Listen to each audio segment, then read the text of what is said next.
ಮಾತಾಡಬೇಕು ಅವರು. ಇವತ್ತು ಚಿತ್ರದುರ್ಗದ ಮೊದಲೇ ಮಹಾರಾಜ ಬಿಚ್ಚುಗತ್ತಿ ಭರಮಣ್ಣ ನಾಯಕರು 104ನೇ ಪುಣ್ಯಸ್ಮರಣೆಯನ್ನು ಆಚರಿಸ್ತಿದ್ದೀವಿ. ನಮ್ಮ ಚಿತ್ರದುರ್ಗ ಸ್ಥಾಪನೆ ಆದಾಗಲಿಂದ ಮತ್ತೆ ತಿಮ್ಮಣ್ಣ ನಾಯಕರಿಂದ ರಾಜ ವೀರಮೋಹನ ನಾಯಕನವರೆಗೂ 15 ಜನ ರಾಜರು ಆಳ್ವಿಕೆ ಮಾಡಿದರು. ಮುಂಚೆ ಮತ್ತೆ ತಿಮ್ಮಣ್ಣ ನಾಯಕನಿಂದ ಶುರು ಆದಮೇಲೆ ಬರೀ ಪಾಳೆಗಾರರು ರಾಜರು ಅಂತಿದ್ರು. ಬಿಚ್ಚುಗತ್ತಿ ಭರಮಣ್ಣ ನಾಯಕನ ಆಡಳಿತದಲ್ಲಿ ಇವರು ಮೊದಲೇ ಮಹಾರಾಜ ಅಂತ ಆದರು. ಇವರು ಕೈ ಕೆಳಗೆ 4-5 ಆಶ್ರಿತ ಸಂಸ್ಥಾನಗಳು ಬಂದು ಅಲ್ಲಿಂದ ಚಿತ್ರದುರ್ಗ ರಾಜ್ಯ ಭಾಳ ದೊಡ್ಡ ಪ್ರಖ್ಯಾತಮಾನಕ್ಕೆ ಬಂತು. ಅಲ್ಲಿಂದ ಇವರು ಮಹಾರಾಜ ಆದರು. ಇವ್ರ ಮಗ ಹಿರೇಮಠಕರ ನಾಯಕ, ಅವ್ರ ಮಗ ಕಸ್ತೂರಂಗಪ್ಪ ನಾಯಕ, ಅವ್ರ ಮಗ ರಾಜ ವೀರಮೋಹನ ನಾಯಕ, ಇವರೆಲ್ಲರೂ 4 ಜನ ಮಹಾರಾಜರು. ಇವರು 1689ಕ್ಕೆ ಬಿಚ್ಚುಗತ್ತಿ ಭರಮಣ್ಣ ನಾಯಕನಿಗೆ ಪಟ್ಟ ಆಗುತ್ತೆ.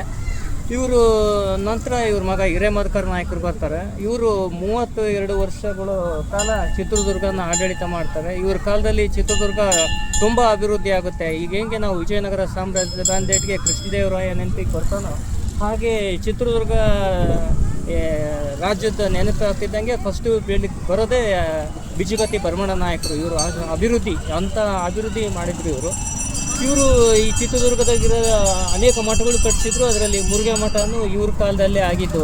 ಕೆಳಗಿನ ಮಠ ಮೇಲಿಂದು ಮುರುಘಾ ಸ್ವಾಮಿಗಳಿಗೆ ಮಠ ಕಟ್ಟಿಸಿದ್ದು ಇವರೇ. ಆಮೇಲೆ ಕೆಲವರು ಬಿಚ್ಚುಗತ್ತಿ ಭರಮಣ್ಣ ನಾಯಕನ ಅವಾಗ ಸುಮ್ಮನೆ ತಮಗೆ ಮಾಹಿತಿ ಇಲ್ಲದ ಯಾರೋ ದನಕಾಯ ಹುಡುಗನ ತಂದು ರಾಜ್ಯ ಕೊಟ್ಟು ಪಟ್ಟ ಕಟ್ಟಿದ್ರು ಅಂತ ಹೇಳ್ತಿದ್ರು. ಅದು ಆ ಥರ ಸುಳ್ಳದು.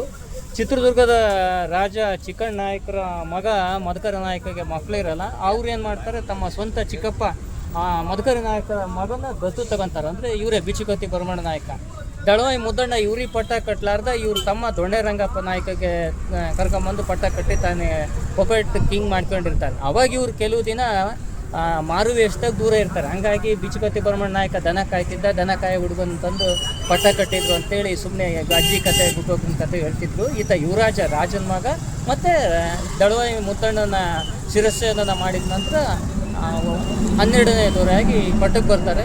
ಸುಮಾರು ಒಂದು 32 ವರ್ಷಗಳ ಕಾಲ ಚಿತ್ರದುರ್ಗನ ಸಂಸ್ಥಾನ ಆಳ್ವಿಕೆ ಮಾಡ್ತಾರೆ. ಇವ್ರ ಕಾಲದಲ್ಲಿ ತುಂಬ ಅಭಿವೃದ್ಧಿ ಆಯಿತು ಚಿತ್ರದುರ್ಗ. ಇವತ್ತು 304ನೇ ಪುಣ್ಯಸ್ಮರಣೆನ ಇಲ್ಲಿ ಆಚರಣೆ ಮಾಡ್ತಿರೋದು ತುಂಬ ಸಂತೋಷದ್ದು. ನಾನು ಆ ವಂಶದ 9ನೇ ತಲೆಮಾರಿನ ಮೊಮ್ಮಗ. ಎಲ್ಲರಿಗೂ ನಾನು ಹೃತ್ಪೂರ್ವಕ ಧನ್ಯವಾದಗಳನ್ನು ತಿಳಿಸ್ತೀನಿ.